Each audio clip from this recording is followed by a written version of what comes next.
Welcome back to Cafe Honesty. I am Ebony Williams.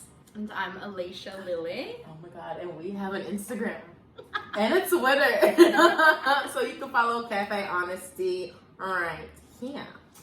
We brought out the big guns today. Yes, the big guns. Cheers. Cheers. Because we needed this wine, and mine is honey jack with some cranberry juice and some ginger ale. Mine's some rosé. Mm.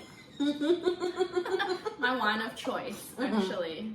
Yeah, you love rosé. Mm-hmm. So today, we opened up actually our Instagram to questions. So we just asked a bunch of questions and it lit up. So we got a whole bunch of great things coming for you in the future. But right now is a really good one. Mm-hmm. Someone asked you, how do you overcome fear? Yes.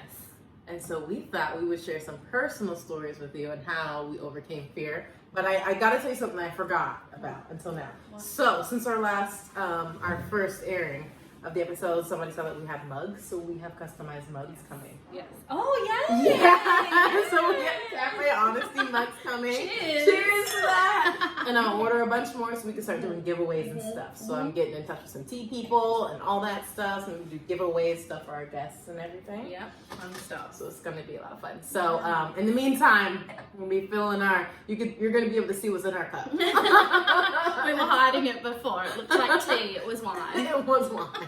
No. That's what it is. So today we were talking about overcoming fear, which I thought this sweater was great. Shout out to Whitney for creating this at LB Craft Collection. So I'll put it down here. Mind over matter. That's basically what it is. So let's just jump right into it. Take a little sippy sip. If you have something that you want to sippity sip, go ahead and sippity sip it with us, okay? And send us an email, cafehonestea@gmail.com. It's going to come up here at the bottom as well. And tell us how you overcame fear, what you're trying to overcome, and just, let us in. Tell us all the tea. We're good people, obviously, which is why you're here. Yes. So, Yes. So do you want to start us off? Yeah, I'll start us off. I can give a little bit of insight into... I've had many fears, as we all have. Yes, many fears. I think a big turning point in my life, and one of the biggest fears that I had, was going through a divorce at 26 with 3 kids in a foreign country. So that was a huge, obviously, fear for me. Yeah. So that was all very unexpected and crazy.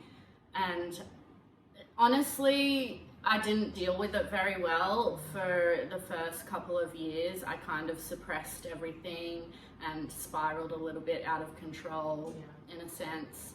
I think the way that I overcame that was, honestly, I found a church, which was my home church from Australia at C3, and just got really into prayer and finding myself after being lost in that whole relationship. Yeah. Yeah. It's so easy to get lost in a relationship. Yeah, absolutely. Yeah. So, I built a big support group. It's always important to have that.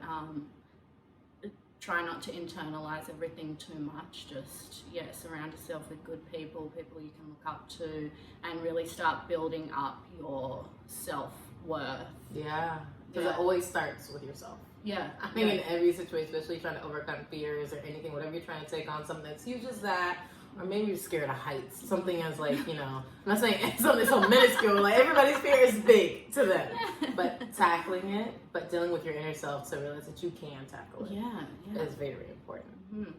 Yeah, I think self-esteem plays a huge part in it. So you really need to do some soul searching in order to overcome fears. What's one of your big fears? One of my giant fears was body image. I had a fear of not looking a certain way.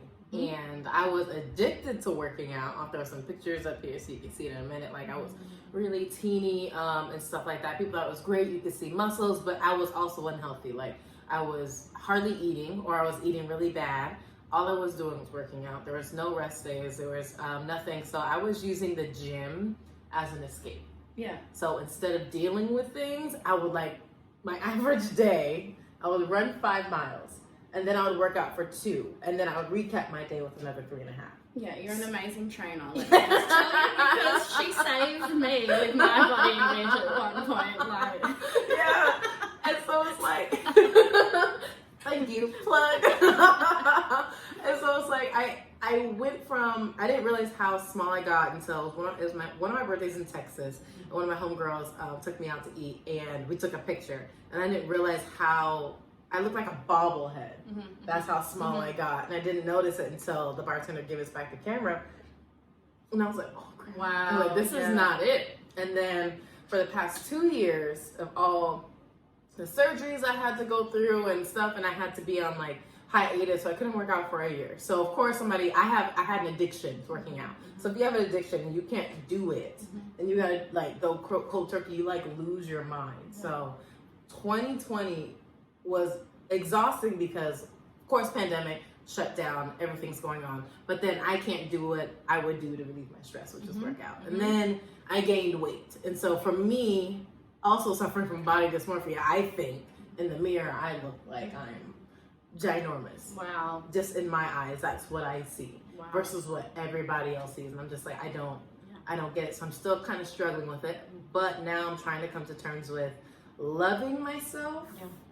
Like how I look right now, because I feel like I look great, because I got a little extra cushion for the cushion. I got a butt. It took me forever to get this butt, and I had to sit on my ass in order to get this ass. And so I feel like everything's filling out, and so now I'm just toning up, but I'm trying to be realistic. Yep. And working in media, it's hard. So it's like I take not being on the radio right now happily, because I feel like I would eat myself up. Right. If I had to like be back in that presence, even last year before me, like all my weight dropping off. Now it's like I would lose, like I wouldn't. Yeah, you've had that mental space to I would sort have it quit. out. I would have quit where I was trying to get back to. Like I would have, and that wouldn't have been good. It would have been a bad example. So I'm still overcoming it every day. Like I'll just talk to myself naked, like in the mirror, like damn girl, like ooh triple shuffle, like just do a shimmy. But you know, I'm like, I got a breast reduction and then gained weight. I was like, first of all, the point of a breast reduction is to be naked.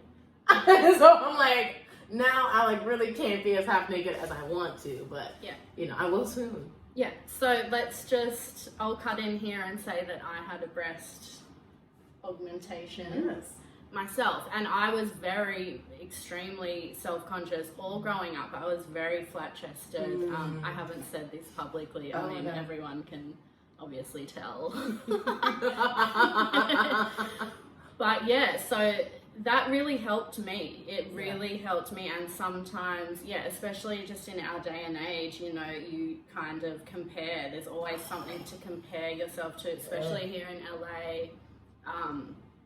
You know, it's a little bit different for me because I did have 3 kids and I breastfed and went through that whole process as well. So I did it afterwards, which, completely boosted my self-esteem and has helped me along the way. But it's interesting how it's a lot. Yeah, it's a lot. And when I meet women, they're like, wait, you got a breast reduction? Yeah. We're like, I'm trying to get some. I was like, but you're gonna be perky. Mine was down there. Like I like when I rolled them up, they were I didn't realize how uneven they were until I had to go back for a checkup and I saw the first picture.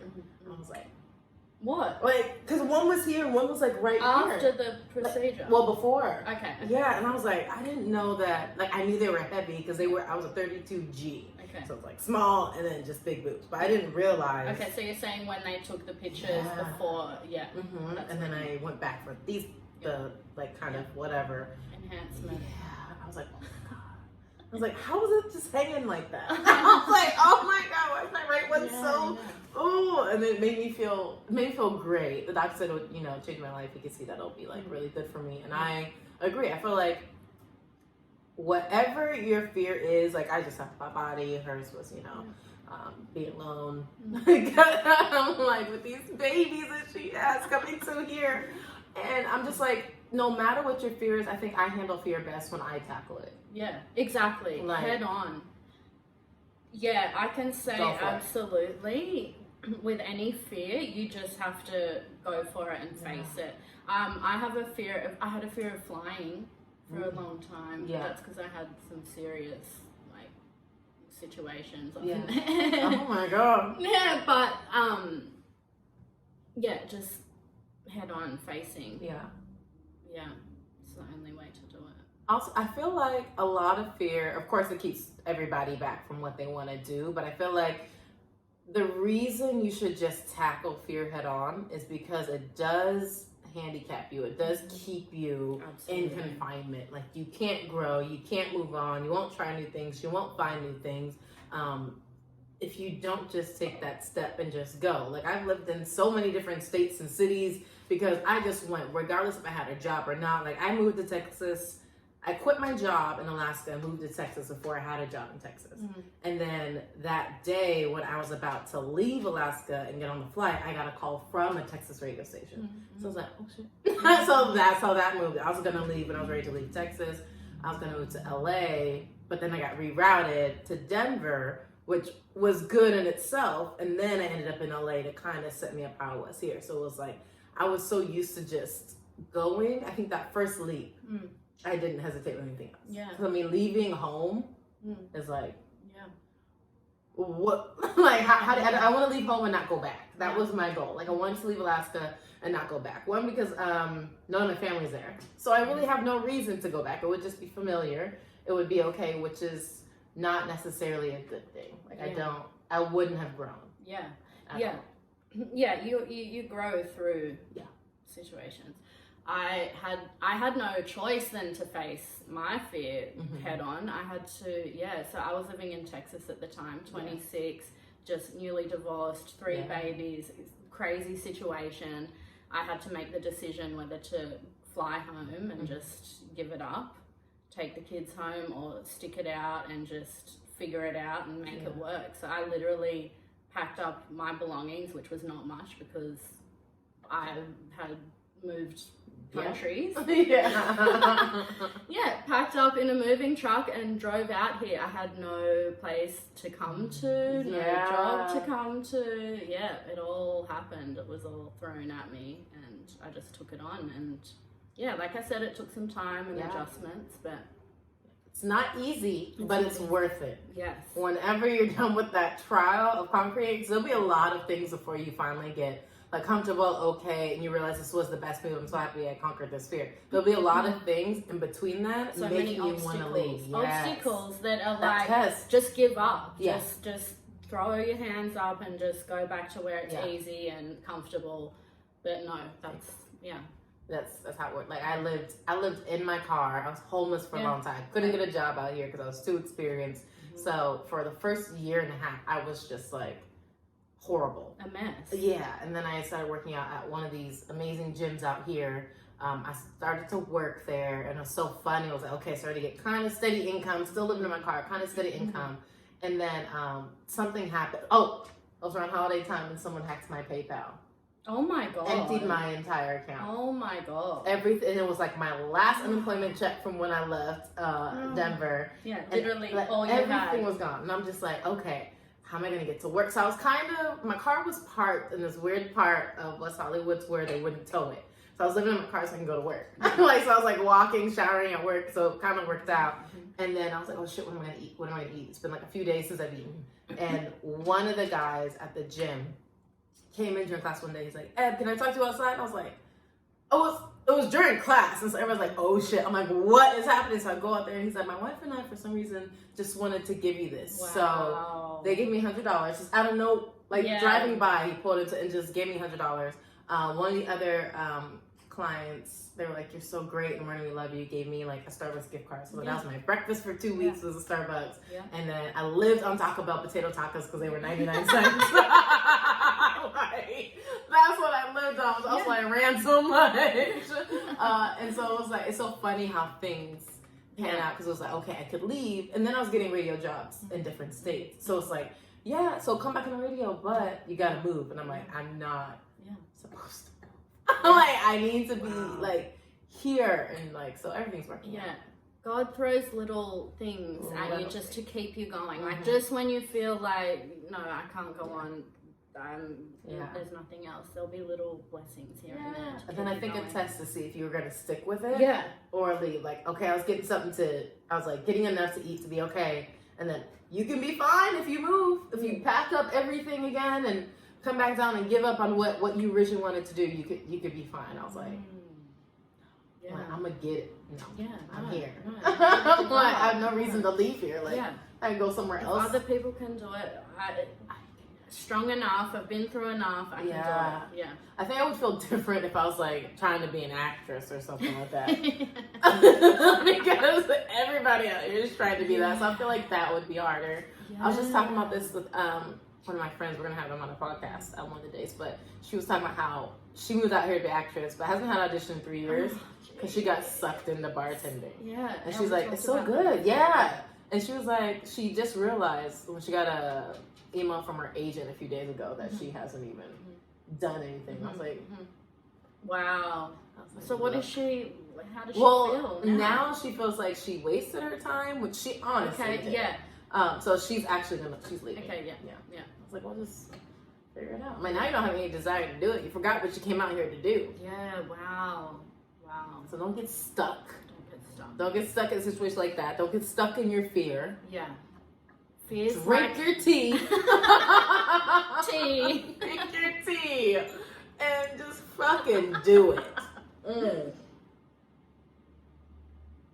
It's like gonna hurt you. I feel like if it's gonna hurt you, then just be smart. Yeah, be smart about it. But otherwise, I'm like, just fucking do it. Yeah, it's gonna be over your head for forever, and you're just gonna hate yourself. Yeah, and don't be afraid to talk to people about what you're dealing with, because 9 times out of 10, the people around you might not know have been through something or can give some kind of advice.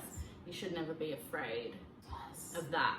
So you'll either find good advice in the friends you have, or you'll realize who's not for you. Exactly. So talk to people. Like, test them out. Because sometimes most of the people in your circle don't want you to thrive at all. They want you to stay where they're at. Yeah, that's sad, and I see it so much. Yeah. And so it's better to find it now versus you in the struggle of facing your fear. Like, in the middle of actually tackling it, like, get it out the way now. So I feel like, talk to your circle, figure out who your circle is, try to get somebody in the circle where you're trying to go. Build a strong circle. Yes, get that mentor, just send that message on Instagram, Facebook, LinkedIn, whatever, just reach out.